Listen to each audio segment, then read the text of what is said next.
First, I would like to thank Reverend Daphne for the invitation this morning, and Bob for the invitation to come back with the band. It's been a pleasure, and just so it feels like coming home. I want to thank Peter Godfrey for their glasses this morning.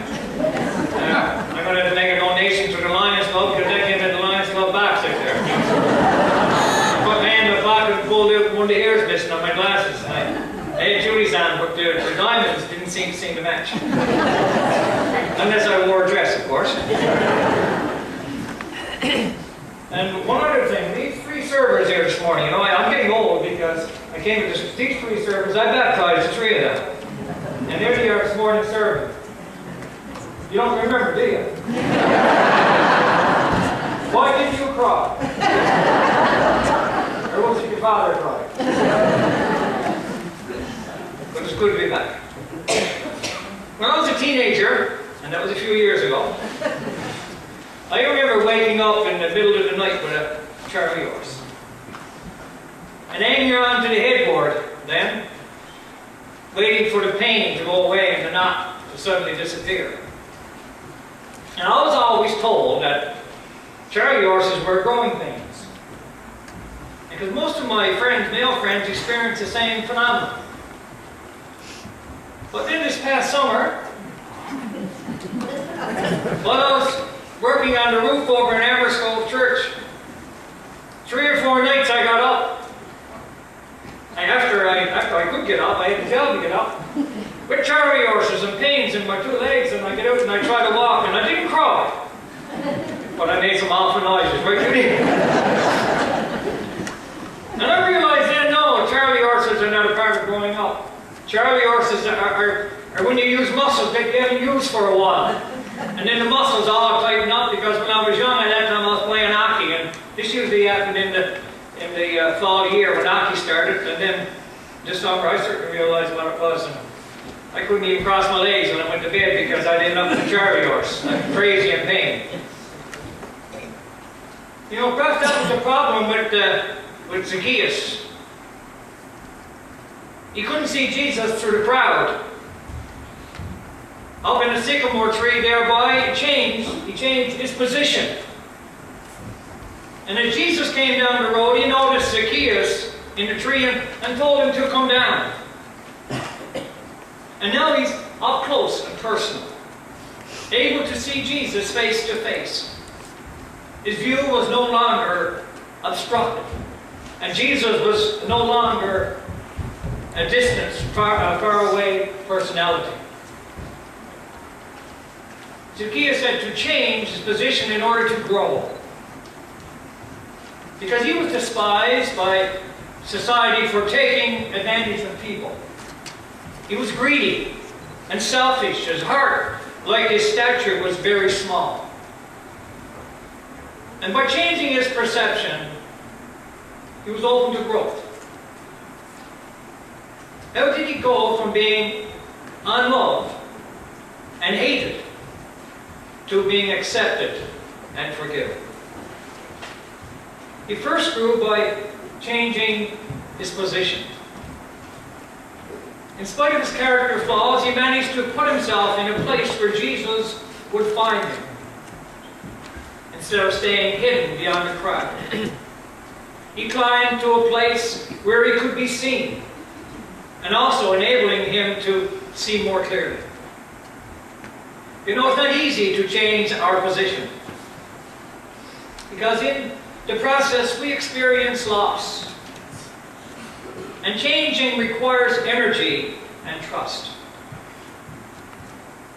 Ironically, Zacchaeus was perched in the sycamore tree, which was an important tree for the poor.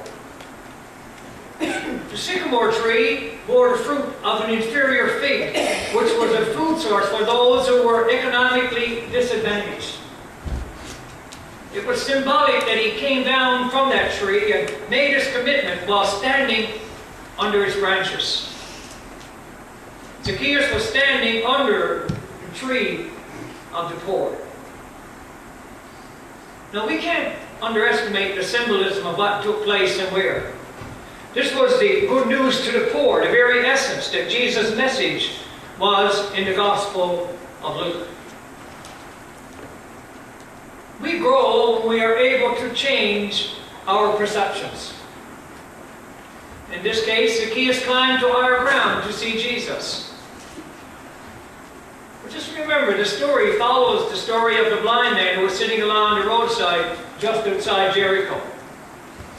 He called out to Jesus to have mercy on him, and Jesus responded by restoring his sight.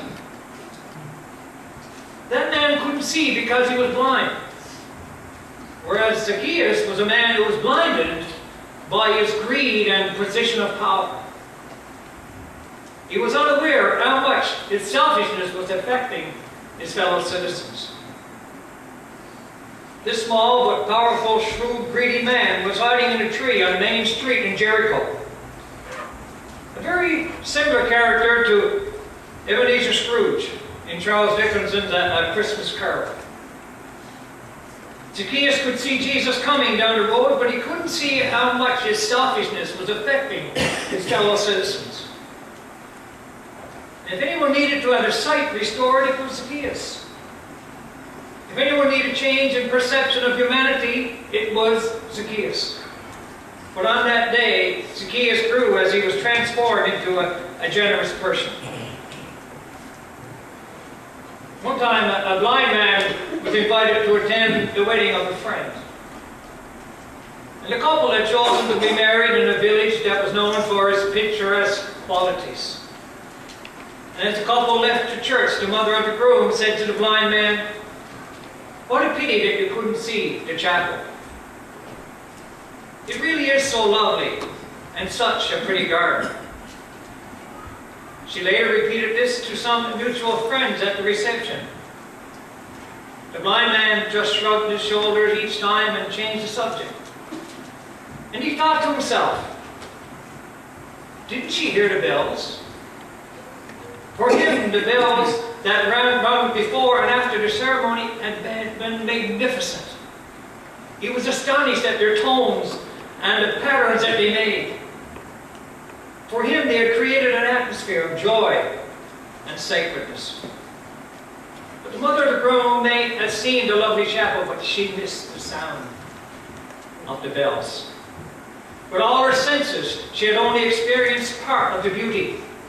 Her perception of reality was limited by her narrow focus. Zacchaeus' perception was limited by his narrow focus. Changing his position resulted in a personal encounter with Jesus. And consequently, he grew. And he also grew by a change of heart. Zacchaeus announced that he would give half of his possessions to the poor, and he would pay back 4 times the amount of those he had cheated. And after his announcement, Zacchaeus, he quickly came down from the tree and was filled with joy. His self-esteem had been elevated to a new height. His heart grew 10 times that day. So Zacchaeus was blinded by his selfishness, but that did not keep Jesus from seeing him as a person. A person who could change. Jesus told him that he would come to his house and stay with him. Because Jesus was all about being gracious and accepted everyone, even the local tax collector. So I believe that Zacchaeus got a big boost because he experienced acceptance and love from God. For the first time in his life, he wasn't judged or labeled. His self-esteem grew in that moment. He also experienced forgiveness. He may have been hated and despised by society, but with God, there was still hope.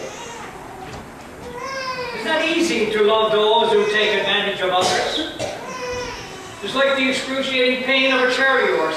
When people exploit others, it makes us ache. Rather than rush to judgment, Jesus wants us to give our love unconditionally. Yes, Zacchaeus grew because he had learned to give instead of thinking only of himself. He couldn't make himself taller, but he was able to be more generous. It's painful to throw things away. I was watching evening news one evening when they reported on a new trend. it seems that people are downsizing and thus discovering happiness by living with less. And the report was entitled, How to Live Only